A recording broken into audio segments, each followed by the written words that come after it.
Okay, so let's jump into 2nd Nephi chapter 7. Okay.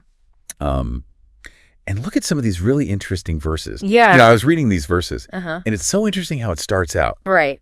With almost this feeling of God as a betrayed spouse, you know. Oh, absolutely. Saying that, you know, my people have committed adultery and written me a bill of divorcement. And sold themselves for not, like, right. It doesn't even benefit them. Right. It's like you've given up everything. Yeah. And for what, you know. Yeah. And it's interesting because then it goes on to say that, you know, I'm still God. I still have all this power. Right. The sea dried up. The heavens are black. It's that. The rivers are desolate. It's that juxtaposition of, like, the really personal feeling with, like, the epic, you know. The cosmic, right? Yeah. Like, I'm still in charge here, but you're the ones that have kind of messed up. Right. So then we move on to the speaker. You know, the person is giving these words, and he's given the tongue of the learned. That's right. Which I think is such an interesting phrase because it's more than just being a good speaker or something. Yeah. It's being able to... I think what's interesting there, too, is that this is the beginning of a section where it's actually Isaiah speaking. Oh, right. And so he's prophesying the coming of Christ. And so, like, his words are going to be important for people to understand and believe. Right. And so, the tongue of the learned is important in that context. Yeah. And in that context, too, then, he goes on to say that he's given his back to the smiter. Right. He's been persecuted for it. Right. You know, hidden his face from shame and spitting and things like that. And it's so interesting how that image, you know, connects with us today. Oh, absolutely. Well, we may not have people literally spitting on us or smiting us or whatever, but, you know, we're often persecuted in our own ways. Yeah. You're just for believing. Right. And I think, like, one of the most universal human experiences is that feeling of, like, being misunderstood. Right. Like, when people just, like, don't get what you're about. Right. And I think the speaker is experiencing that on a very deep level. Right. Yeah, because he's trying to deliver God's message. Exactly. You know, and people aren't receiving it. Yeah. So, but then we get this shift. And it's almost like he takes on this mantle of being, you know, an ambassador for God. Yeah. And saying, you know, wait a second. I don't need to worry about these people that are persecuting me because I have God on my side. Yeah. He says, the Lord is my light and my salvation. Whom shall I fear? Right. The Lord is my strength. And then it goes on to say, you know, those that condemn me will be as a garment eaten by moths.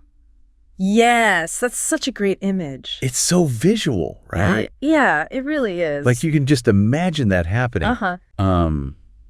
And it's like you're saying this fleeting nature of things. You know? Yeah. Your condemnation of me doesn't matter. Yeah. What matters is my connection to God. Yeah. And that what you're worried about right now is so temporary that it's like a moth-eaten garment. It's going to fall apart. Right, exactly. And it has no power compared to the power of God. Okay, so then we get this really interesting question in verse 10. Yeah. Who is among you that feareth the Lord, that obeyeth the voice of his servant, that walketh in darkness, and hath no light? Yeah. Let him trust in the name of the Lord. Right. And stay upon his God. It's like he's really speaking to us today. You know, I think so too. It's that question. Yeah, it's like, okay. Like, who are you? Are you afraid of the Lord? Yeah. Are you walking in darkness? Yeah. Do you need light? Because I think a lot of people are walking in darkness in the world today. Right. And it's interesting because right before that, he talks about how people are kindling a fire to warm themselves. Yeah. You know, and it's like, okay, you can... Like a temporary solution. Right. You can warm yourself up for a little while. Yeah. But eventually that fire's going to go out. And you're going to be cold again. Yeah. What you need is you need a lasting source of warmth and light. That's right. Which is God.